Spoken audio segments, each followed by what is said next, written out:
اور وہ ان کے ذہن یہ ہوتا ہے کہ کاروبار جتنا بڑھے گا اور اس سے جتنا بہتری آئے گی وہ ملت اسلامیہ کے لیے استعمال ہوگی. یہ کانسیپٹ ہوتا یعنی کئی لوگوں کے لیے روزگار کا باعث کئی بنے لوگوں گا، کے لیے. اور اس کے علاوہ آپ کی معیشت میں بھی، اور آپ کے پاس ایک جس کو کہنا چاہیے ایک آرم آتا ہے، آپ اپنی معیشت کو اپنے کاروبار کو زیادہ اسٹرانگ کر سکتے ہیں. لیکن نور بھائی ایک سیگوے سوال اس سے یہ بھی نکلتا ہے کہ ہمارے یہاں بڑے بڑے کاروباروں نے بڑے بڑے بینک سے قرضے لیے لیکن واپس لوٹانے کی نیت سے نہیں، وہ تو ڈیفالٹ کرنے کی نیت سے لیتے ہیں کہ جی پھر اس کے بعد کچھ اثر و رسوخ یوز کر کے اس قرضے کو معاف کرا لیں گے. ایسے لوگوں کے لیے آپ کیا کہیں گے؟ دیکھیں اگر وہ اگر اسٹیٹ کا پیسہ ہے، ایک میں یہاں مثال دیتا ہوں جسے ہم کہتے ہیں بیت المال، پہلے جو ٹرم سے بیت المال کی استعمال ہوتی تھی، آج ہم اس کو بینک کہتے ہیں. اگر ایسا گورنمنٹ کا پیسہ ہے جس میں لوگوں کا پیسہ ہے، لوگوں کے جو ہے ٹیکس وغیرہ لگتے ہیں وہاں جمع ہے، یاد رکھیے گا میں یہ سمجھتا ہوں ایسے بندے کی اللہ سبحانہ و تعالیٰ بخشش نہیں فرمائیں گے. کیسے؟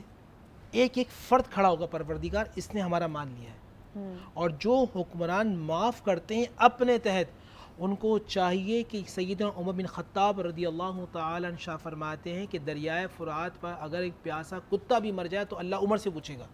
تو جہاں اتنے لوگوں کے حقوق ہو رہے ہیں، مارے جاتے ہیں، تلف کر دیے جاتے ہیں، بہت سارے بچوں کے باپ خودکشی کر لیتے ہیں کہ ہمارے فلاں فلاں بل یا فلاں فلاں پیسہ معاف نہیں ہو رہا.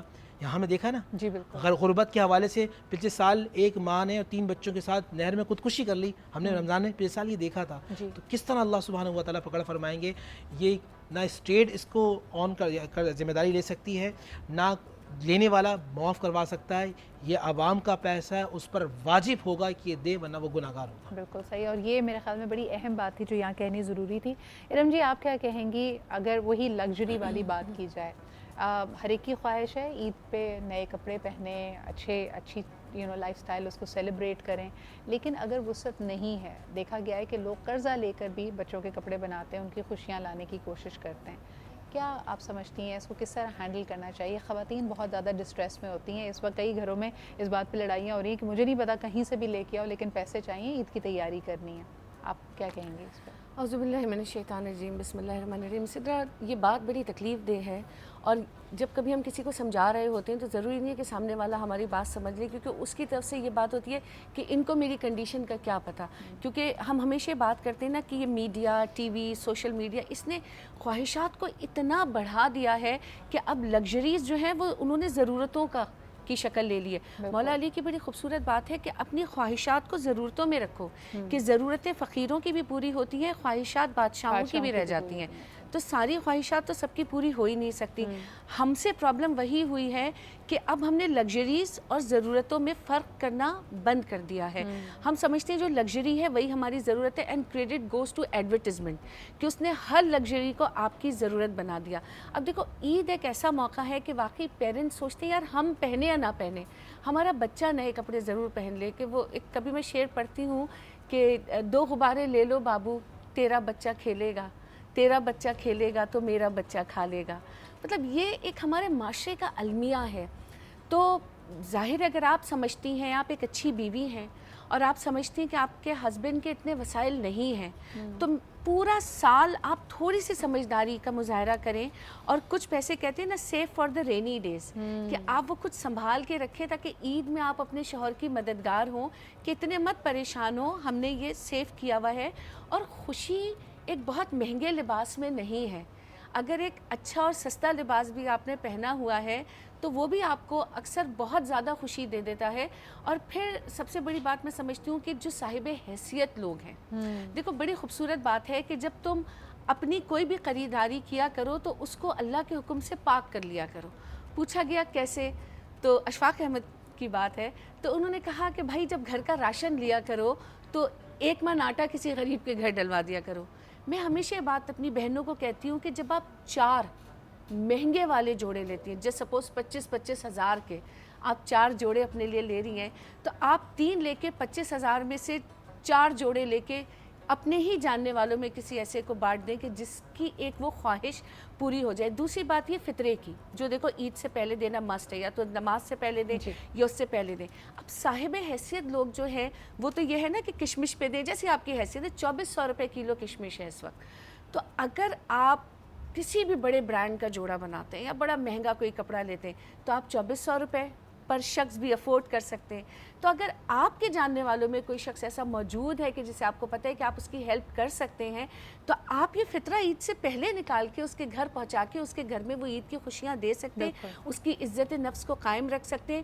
کیونکہ حضرت مولانا روم کے پاس ایک شخص آئے تھے اور کچھ قرضہ مانگا تھا, تو جب وہ چلا گیا تو وہ رونے لگے. تو ان کی بیوی نے کہا کہ آپ رو کیوں رہے ہیں, آپ کو اگر اتنی تکلیف تھی آپ دیتے نہیں. ان کا میں رو اس بات پہ نہیں رہا, میں رو اس بات پہ رہا ہوں کہ میرا دوست اتنی تکلیف میں تھا اور مجھے پتہ ہی نہیں تھا کہ اتنی نوبت آئی اور اسے میرے پاس آ کے مانگنا پڑا. تو خدا را اپنے ارد گرد یعنی وہ نظر ظرف ڈالیں. والے لوگ تو کہتے ہیں نا کہ ہم کسی کے مانگنے سے پہلے, یعنی اس میں کوئی آپ کی انا کی تسکین نہیں ہے کہ کوئی آپ کے سامنے ہاتھ پھیلائے, کسی کے کہنے سے پہلے اگر آپ اس کی پریشانی بھانپ جائیں اور اس کی مدد کریں. لیکن نور بھائی آج کل تو الحمدللہ ہم دیکھتے ہیں کہ پاکستان میں دونوں ہی کنونشنل بینکنگ بھی ہے, اسلامک بینکاری بھی ہے. جو لوگ اپنے گھر بنانا چاہتے ہیں اس کے لیے قرضہ لیتے ہیں اور اسلامی بینکاری کے تھرو لے رہے ہیں, یا گاڑی بنانا چاہتے ہیں یا گاڑی ہے اس کو اپ گریڈ کرنا چاہتے ہیں, اس کی ممانعت تو نہیں ہے, یہ لینے میں کوئی پرابلم تو نہیں ہے؟ بسم اللہ الرحمن الرحیم. دیکھیں بہت سارے لوگ ان خواہشات کی وجہ سے, دیکھیں یہاں خواہشات الگ ہے, ضرورت الگ ہے. جی. ہمارے یہاں بہت سارے لوگ ضرورت میں کم, خواہشات کی تکمیل کے لیے, میرے پاس فلاں ماڈل ہے, چلتی تو بہت اچھی ہے لیکن لوگ کیا کہتے ہیں یار اپ گریڈ کرنی ہے, اپ گریڈ کرنا. شریعت اس چیز کو ناپسند فرماتی ہے. صحیح. لیکن گھر بنانے کے حوالے سے ہمارے یہاں دیکھیں ایک ایوریج آدمی اگر 30-35 سال کی عمر کا ہے اور اس نے کسی پلاٹ میں کسی پراپرٹی میں انویسٹ نہیں کیا ہوا, تو لوگ سمجھتے ہیں کہ وہ اپنے فائنینشیل رسپانسبلٹیز کو صحیح شولڈر نہیں کر رہا. اور یقیناً اس وقت تک اگر اس کی شادی ہو چکی ہے, چھوٹے چھوٹے بچے ہیں, تو اس کو بار بار یہ احساس دلایا جاتا ہے کہ بچوں کے لیے اپنی چھت بنانا باپ کی ذمہ داری ہے. آج کل جو پراپرٹیز کی پرائسز ہیں بغیر قرضہ لیے یہ کسی کے لیے بھی کسی کی دسترس میں نہیں ہے. تو بتائیے کہ یہ ایک طرف معاشرے کا اس کو ڈیفائن کرنا ایک آدمی کی اولین ذمہ داریوں کے طور پہ, اور دوسری طرف قرضے کا بوجھ لے لینا کہ بھئی اب گھر بنانا ہے تو پہ قرضہ تو لینا پڑے گا. دیکھیں جو ایک آدمی مڈل کلاس آدمی ہے نا, جی. اس کی تنخواہ آپ 35,000 سے 60,000 ہے. صحیح. اگر وہ 15,000 20,000 روپے کیسے بینک کو کرے گا پہ, اس کی زندگی میں مشکلات آ جاتی ہیں. جی. اور 10 سے 15 سال قرآن مجید فرقان حمید کا مزاج سمجھیں. قرآن کیا کہتا ہے, وَآتَ الْمَالَ عَلَىٰ حُبِّهِ ذَوِي الْقُرْبَىٰ وَالْيَتَامَىٰ وَالْمَسَاكِينِ وَالْجَارِ ذِي الْقُرْبَىٰ. پھر ایک جگہ فرمایا وَالسَّائِلِينَ وَفِي الرِّقَابِ. قرآن کا مزاج یہ ہے, قرآن یہ چاہتا ہے کہ لوگوں کی مدد کی جائے, صرف زکوٰۃ و فطرہ نہیں ہے. اگر مجھے اللہ سبحانہ و تعالیٰ نے عطا کیا ہے تو قرآن یہ چاہتا ہے کہ مجھ سے سودا کر لو. تمہارا بینک تمہیں 1 کے بدلے 2 دے گا, 3 دے گا, 4 دے گا, 5 دے گا, 10 دے گا, ہم سے سودا کر لو, ہم 1 کا 700 دیں گے. صحیح. صحیح. سبع سنابلا. اور یہ حقیقت ہے. دیکھیں پیسے قارون کے پاس بھی تھے, پیسے حضرت عثمان غنی کے پاس بھی تھے, پیسے فرعون کے پاس بھی تھے, پیسے عبد الرحمن بن عوف کے پاس بھی تھے. آج کسی پیسے والے آدمی کو کہیں کیسے ہو فرعون, وہ ناراض ہو جائے گا. تو معلوم یہ چلا کہ پیسہ عزت نہیں ہوتی. صحیح. عزت اللہ کا فضل و کردار ہوتا ہے اور اخلاق ہوتا ہے. اور آج بھی مدینے کے اندر عثمان بن عفان کا دسترخوان سجتا ہے. تو جس نے اللہ سے تجارت کی آج وہ کامیاب ہے. اور جب تک قیامت نہیں آتی عثمان بن عفان کا دسترخوان لگتا رہے گا, کھجور آتی رہے گی, رسول اللہ صلی اللہ علیہ وسلم کے دربار میں وہ میزبان بن کے لوگوں کو کھلاتے رہیں گے. یہاں ایک مسئلہ یہ ہوتا ہے کہ ہم دیکھیں شریعت اجازت دیتی ہے بہت ساری چیزوں میں, لیکن آپ شریعت کا مزاج دیکھیں اور اپنی حیثیت بھی دیکھیں. نعوذ باللہ میرا مطلب یہ نہیں کہ میں کسی کو نیگلیکٹ کر رہا ہوں یا کسی کو نعوذ باللہ کمتر کہہ رہا ہوں. میں یہ کہتا ہوں کہ آپ کے سارے بچے پریشان ہو جاتے ہیں. جب آپ کے گھر میں اللہ سبحانہ و تعالیٰ کا فضل ہوتا ہے, آہستہ آہستہ سب چیزیں ہو جاتی ہیں. جو ہم زیادہ کے چکر میں جاتے ہیں نا, وہ پریشانی. 80 گز والا گھر والا کہتا ہے 120, 120 والا کہتا ہے 200 گز, 200 گز والا کہتا ہے 240, وہ کہتا ہے پھر 400, پھر 1000, اس کے بعد خواہشات, ہزاروں خواہشیں ہیں ایسی کہ ہر خواہش پہ دم نکلے. وہ قرآن کے نبی اللہ علیہ وسلم کی حدیث فرماتے ہیں حل من مزید, بندہ راضی نہیں ہوتا. آپ اللہ کے تھوڑے سے راضی ہو جائیں, اللہ آپ سے راضی ہو جائے. سبحان اللہ. اچھا کئی دفعہ زندگی میں مشکلات بھی آتی ہیں. اب جیسے کوئی ہیلتھ کا معاملہ ہے, کسی کو کوئی موذی مرض ہو گیا ہے, آپ کے والدین میں سے ان کے علاج معالجے کے لیے آپ کو قرضہ لینا پڑا ہے, یا کسی بھی ایسی سچویشن میں آپ مقروض ہو گئے ہیں, تو پھر قرض کی ادائیگی کس طرح آپ کی اولین ترجیح ہونی چاہیے؟ اگر آپ زندگی کے اسی وشس سائیکل میں پھنسے ہوئے ہیں کہ آپ ہینڈ ٹو ماؤتھ ہیں, آپ کی جو تنخواہ آتی ہے وہ آپ کے اخراجات میں نکل جاتی ہے, تو پھر قرض کی ادائیگی کس طرح کی جائے؟ رم جی اس پہ آپ کچھ کہنا چاہیں؟ دیکھو بات وہی ہے کہ ہم نے قرض لیا کس سے, ٹھیک ہے. اگر ظاہر ہے بینک سے ہم نے لے لیا تو وہ تو ہمیں ہر حال میں عطائی کرنا ہے, چاہے اپنا پیٹ کاٹ کے کرنا ہے, ورنہ وہ غریبوں کا قرضہ معاف نہیں ہوتا ہے, اس ملک میں امیروں کا قرضہ معاف ہوتا ہے. تو مطلب وہ 1 لاکھ روپے وصول کریں گے چاہے آپ کا گھر بیچ کے کریں, لیکن 4 کروڑ 10 کروڑ 20 کروڑ کو شاید فی سبیل اللہ معاف کر دیں گے. صحیح. تو مسئلہ یہاں پہ یہ ہے کہ جن لوگوں نے اگر لوگوں نے قرضہ دیا ہے کسی کو, تو دیکھو جیسے ابھی نور بھائی نے بڑی پیاری بات کی اور مجھے اس سے سرکار علیہ السلام کا وہ واقعہ یاد آیا ابو دادا کا, کہ آپ نے سرکار علیہ السلام سے پوچھا کہ اللہ تعالیٰ تو خود دینے والا ہے, وہ کیوں کہتے ہیں کہ اللہ کو قرضہ دو, اس کا کیا مطلب ہے؟ سرکار علیہ السلام نے فرمایا کہ جب اللہ کو قرضہ دو گے, جیسے بتایا کہ 700 گنا, تو اللہ تمہیں جنت میں گھر دے گا. تو انہوں نے کہا یا رسول اللہ صلی اللہ علیہ وسلم اگر میرے پاس کچھ ہے میں اللہ کو دوں تو اللہ مجھے جنت میں گھر دے گا؟ آپ نے کہا بالکل دے گا. 2 باغ تھے ان کا, میں نے دونوں باغ اللہ کی راہ میں دیے. سرکار علیہ السلام نے فرمایا نہیں ابو دادا, ایک اپنے لیے رکھو, ایک اللہ کی راہ میں دو. تو فرمایا کہ اچھا جو بہترین باغ ہے وہ میں نے اللہ کی راہ میں دیا.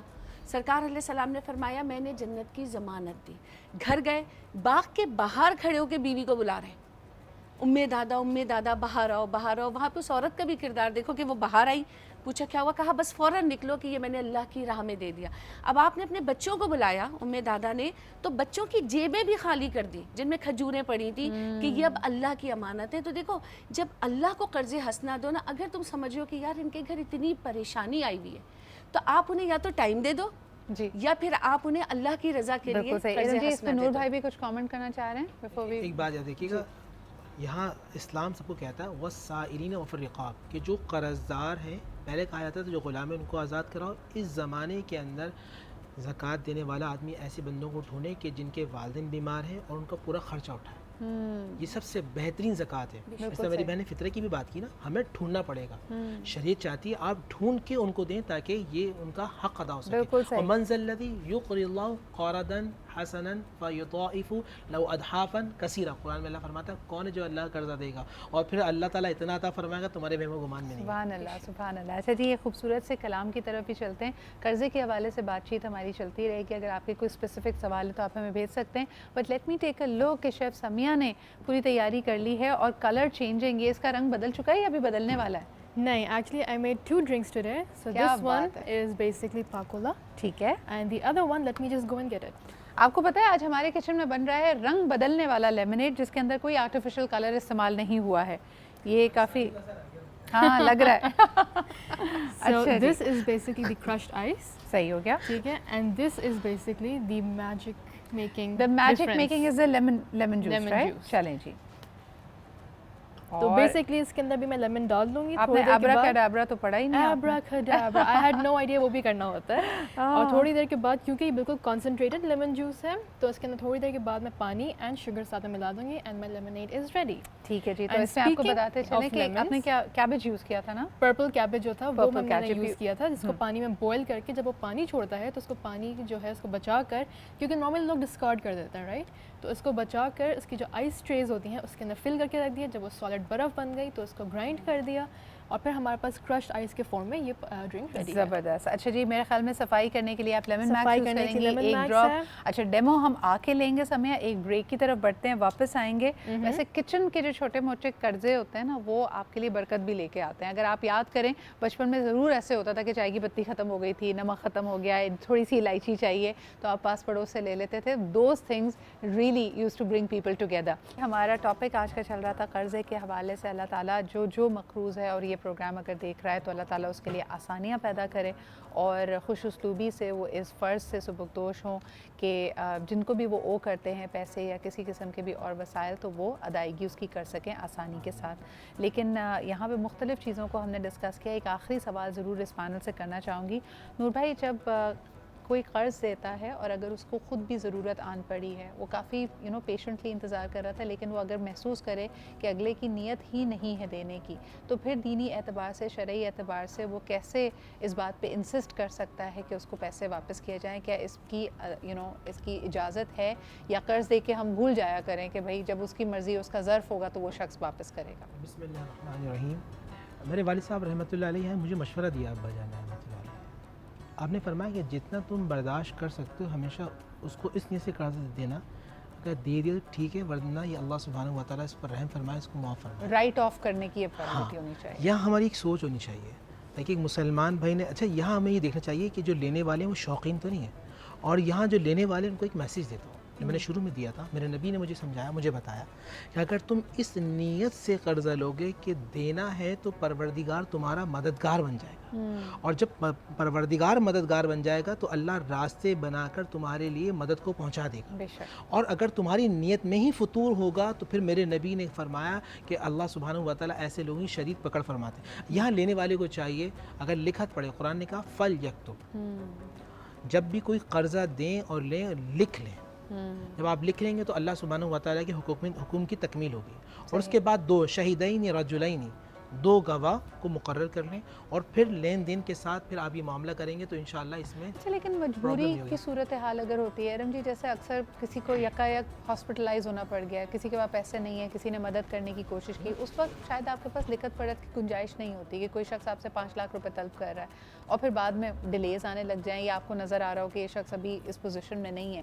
یعنی اس پہ انسسٹ کیسے کیا جائے؟ احسن طریقہ کیا ہے کہ اپنے رقم کا مطالبہ بھی ہو, تقاضا بھی ہو, اور معاملات یا رشتہ داری یا آپس میں جو تعلق ہے وہ بھی کمپرومائز نہ ہو؟ میرے خیال سے یہاں پہ انسان کو اپنے ظرف کو استعمال کرتے ہوئے اس سے مؤدبانہ انداز میں کہنا چاہیے کہ میں تمہاری ضرورت کے وقت اپنی اس ضرورت کو روکتے ہوئے تم کو یہ دیا تھا, لیکن اب مجھے یہ ضرورت آن پڑی ہے. تو اگر وہ واقعی سامنے والا شخص میں اتنی عزت و غیرت ہوگی تو وہ یقیناً کہیں نہ کہیں سے اس کا وہ قرضہ ضرور ادا کرنے کی کوشش کرے گا. اور اگر وہ عادی مجرم ہے تو پھر وہ ہلیے بہانے کرے گا, اور چاہے سامنے والا شخص جتنا بھی مجبور کرتا رہے. لاما صاحب آپ سے بھی ایک آخری سوال اسی حوالے سے, اس پہ آپ میں چاہوں گی کامنٹ بھی کریں. اور دوسرا, کئی لوگ اتنے مجبور ہوتے ہیں کہ قرض کو ادا کرنے کے لیے مزید قرض لیتے ہیں, کیا اس کی اجازت ہے؟ اچھا, پہلی بات تو یہ ہے کہ ایک بات قرض اور صدقے کا فرق سمجھ لینا تو بڑی آسانی ہو جائے گی, اور پورے معاشرے کو سمجھنا چاہیے کہ خداوند عالم نے کہا ہے کہ صدقہ دینے سے قرض دینے کا ثواب زیادہ ہے. ہم یہ سمجھتے ہیں کہ صدقے کا ثواب زیادہ ہے, جبکہ صدقے سے ثواب جو ہے وہ قرض کا زیادہ ہے. اچھا, جبریل امین نے اللہ تعالیٰ سے پوچھا کہ پروردگار عالم, یہ کیوں تو نے قرض کا ثواب جبکہ اس میں دیا بھی جاتا ہے اور واپس بھی آتا ہے, صدقہ تو ہم نے دے دیا اور ختم, اب واپس بھی نہیں آئے گا, ثواب زیادہ کیوں ہے؟ کا ثواب اس لیے زیادہ ہے کہ صدقے میں معاشرے میں ارتقاء رک جاتی ہے صدقے کی وجہ سے, اور قرض کی وجہ سے جد و جہد بڑھتی ہے. یعنی قرض لینے والا حقیقی ضرورت مند ہوتا ہے, صدقے والا ہو سکتا ہے کہ غیر ضرورت مند ہو, لیکن جو قرض مانگ رہا ہے وہ حقیقی ضرورت مند ہے, لیکن اس کے نفس اجازت نہیں دیتا کہ میں مدد لوں. قرض لیتا ہے تاکہ اس کو واپس کر سکے. اس کا ایک اپنا بھرم بھی ہوتا ہے, اپنا ظرف بھی ہوتا ہے, اس لیے اس کا ثواب بھی زیادہ رکھا ہے. اور قرض لے کر قرض کی ادائیگی کرنا کیا اس کی اجازت ہے؟ جی, قرض لے کر کے قرض کی ادائیگی, ظاہر سی بات ہے اگر کسی کی پرابلم سالو نہیں ہو رہی ہے آپ کی وجہ سے اور آپ نے ایک ٹائم بھی لیا تو, کیونکہ قرض کی بھی نوعیت ہوتی ہے. جب لیتے وقت تو ہم لوگ بہت سارے کمٹمنٹس کر رہے ہوتے ہیں, 1 مہینے کا اور 2 مہینے کا اور اتنے دن کا اتنے دن کا, لیکن لینے کے بعد پھر اس کے ہیلے بہانے بھی شروع ہو جاتے ہیں. بالکل صحیح, تو بہت بہت شکریہ علامہ یہ ہے کہ آپ قرض لے کے ادا کیجئے تاکہ اس کا فائنل پلیٹنگ کی طرف آ جاتے ہیں. جی, سمیہ کی ڈشز ریڈی ہیں. آج بن رہے تھے سنمن رولز جو کہ بریڈ بیسڈ ہے, ڈو بیسڈ ہے, جو انہوں نے خود بنایا فرام اسکریچ, اور اس کے بعد you can top it up with this brilliant chocolate syrup as well. یہ پورا پنک ہو چکا ہے, اور روزے میں یہ سب سے بڑا امتحان ہوتا ہے جی, یہاں پہ زبردست خوشبوئیں آ رہی ہوں اور آپ کے سامنے طرح طرح کی نعمتیں ہوں, لیکن you are also telling me کہ کلینلینس بھی پوری ہے, آپ نے صفائی کر لی ہے پوری؟ یس, میجورٹی میں نے کر لی ہے. اگر میرے پاس تھوڑا سا زیادہ ٹائم ہوتا تو پھر میں یہاں پہ آپ کو جس طرح ریکویسٹ آئی تھی کہ بھائی یہاں پہ بہت سارے برتن ان کو صاف کیا جائے, لیکن نو وریز, یہاں پہ ہم لوگ ایک پلیٹ کو صاف کر لیں گے. اوہ نو, عید پہ کام کروائیں گے. عید پہ دیکھیں آپ کی تو یہی ذمہ داری ہے نا, آپ نے تو یہی ہونا ہے. That's true. So 1 drop of lemon max, جس کے اندر 1000 لیمنس کی طاقت ہے. یہاں پہ پلیٹ صاف کر لی ہے. Now just time to rinse. اور I think that's good enough. And a clean plate. Absolutely. جی, جتنا میجیکل یہ ڈرنک تھا اتنی ہی تیزی سے میکس لیمن بھی اپنا کام کرتا ہے. ایک چھوٹا سا بریک لیتے ہیں, واپس آئیں گے ہمارے ایک اور سیگمنٹ کے ساتھ. ہمارے تمام مہمانوں کا شکریہ ادا کرنا چاہوں گی. ارم جی ہمارے ساتھ موجود تھی, نور بھائی اور علامہ مسعودی صاحب بھی, آپ کی آمد کا اور یہ زبردست گفتگو کا بہت بہت شکریہ. بریک لیتے ہیں جی, جلدی واپس آئیں گے, ہمارے ساتھ رہیے, دیکھتے رہیے باران رحمت.